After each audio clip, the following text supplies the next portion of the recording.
Baiklah, di sini saya akan menjelaskan mengenai utamakan bahasa Indonesia, pelajari bahasa asing, dan lestarikan bahasa daerah. Fenomena yang terjadi saat ini adalah kebudayaan lokal yang mulai terkikis dan digantikan dengan kebudayaan yang modern. Anak-anak muda, bahkan sampai anak kecil sudah mulai meninggalkan budaya lokal dan beralih kepada budaya modern yang dimana mereka menganggap lebih baik dan lebih bergengsi, serta membiasakan diri untuk menikmati atau mempelajari kebudayaan modern adalah merupakan hak setiap orang, tetapi harus dibarengi dengan penyesuaian norma dan etika yang ada di masyarakat. Misalnya, budaya berpakaian, penampilan fisik, memilih menu makanan, bahkan berbahasa yang kebarat-baratan yang dimana lebih dianggap bergengsi dan memiliki nilai tinggi dibandingkan dengan budaya yang berlaku di Indonesia.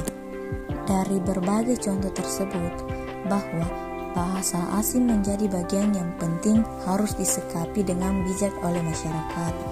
Penggunaan bahasa asing yang marak di berbagai media atau ruang publik merupakan hal yang biasa bagi masyarakat umum.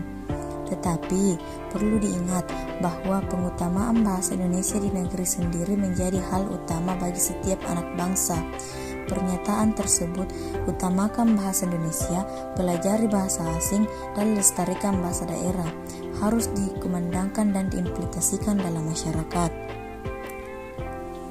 Penggunaan bahasa asing secara tertulis di ruang publik sebaiknya disandingkan dengan penggunaan bahasa Indonesia. Bahkan, alangkah lebih baiknya pula jika disertai dengan bahasa daerah sebagai upaya melestarikan budaya lokal. Banyak ruang publik yang mengabaikan penggunaan bahasa Indonesia, padahal bahasa Indonesia ini adalah merupakan bahasa yang dijunjung tinggi oleh para leluhur untuk di seluruh wilayah Nusantara. Perjuangan leluhur hingga akhirnya dikerarkan pada momen Sumpah Pemuda pada tanggal 28 Oktober 1928 haruslah dihargai dan dijunjung tinggi pula oleh generasi bangsa Indonesia. Berdasarkan hasil survei penulis di beberapa tempat umum, di Pulau Ambon banyak dijumpai penggunaan bahasa asing di tempat umum. Bahkan, ada beberapa yang sama sekali tidak menggunakan bahasa Indonesia. Hal ini tidak hanya dilakukan oleh pihak swasta, tetapi juga oleh pemerintah. Misalnya, pada himbauan pemerintah Kota Ambon yang dipajang beberapa waktu yang lalu di tempat umum, ditemukan bahwa penulis kata yang tidak tepat, misalnya himbauan kepada masyarakat untuk mendukung Kota Ambon sebagai kota musik dunia, atau kata atau musik ditulis dengan musik, padahal kata itu digunakan serangkaian dengan bahasa Indonesia. Selain itu, ditemukan juga beberapa istilah pada spanduk yang dipajang oleh beberapa waktu yang lalu di tempat umum seperti I love you Ambon, I love you Ambon, will you Ambon. Istilah ini sama sekali tidak disandingi dengan terjemahan bahasa Indonesia. Padahal yang membacakan iklan ini adalah masyarakat umum yang tidak hanya mereka paham bahasa Inggris, tetapi masyarakat yang sama sekali tidak mengerti bahasa Inggris pun membacakannya. Dengan demikian, pesan yang ingin disampaikan pun tidak akan merata diterima oleh masyarakat. Selain itu, penulisan untuk sebagai pengganti you adalah hal yang tidak baik untuk ditiru. Ini merupakan salah satu pembelajaran yang keliru bagi masyarakat. Penggunaan bahasa asing lainnya yang marak digunakan oleh pihak swasta adalah pada restoran, perhotelan, kafe, pusat perbelanjaan, dan lain-lain sebagainya. Penulisan menu makanan atau instruksi dalam bahasa asing tanpa disandangi dengan bahasa Indonesia tentunya akan membingungkan sebagian masyarakat yang mungkin saja tidak dapat menerjemahkannya bahasa asing tersebut. Padahal restoran, kafe, perhotelan, dan pusat perbelanjaan itu berada di wilayah Indonesia, tanah air kita. Apabila hal ini terjadi karena kepentingan wisatawan asing yang berkunjung ke Indonesia, sebaiknya wisatawan asinglah yang harus belajar untuk menguasai bahasa Indonesia.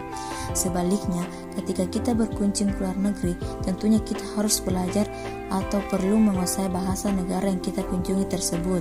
Dengan demikian, maka bahasa Indonesia akan menjadi tuan di negeri sendiri, serta merasa bergengsi karena menggunakan bahasa asing bukanlah hal yang baik apabila kita tidak menggunakannya sesuai kondisi dan situasi. Selain itu, bahasa daerah pun menjadi bagian yang penting yang harus dilestarikan oleh masyarakat.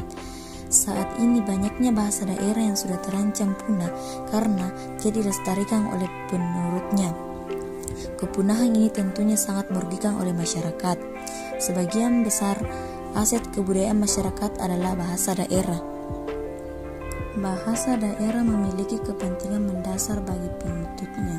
Salah satunya adalah bahasa daerah sebagai identitas atau jati diri dari masyarakat.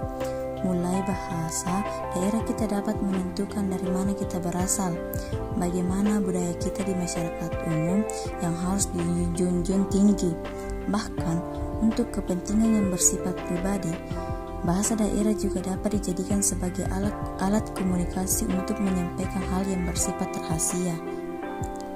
Jadi, pentingnya bahasa daerah ini juga haruslah menjadikan kita semangat untuk melestarikannya, bukan sebaliknya menganggap bahwa bahasa daerah merupakan hal kuno yang tidak bergengsi untuk digunakan. Dengan demikian, bahwa dapat disimpulkan, marilah kita mengutamakan bahasa Indonesia, mempelajari bahasa asing, dan melestarikan bahasa daerah. Itulah yang dapat saya sampaikan. Sekian dan terima kasih.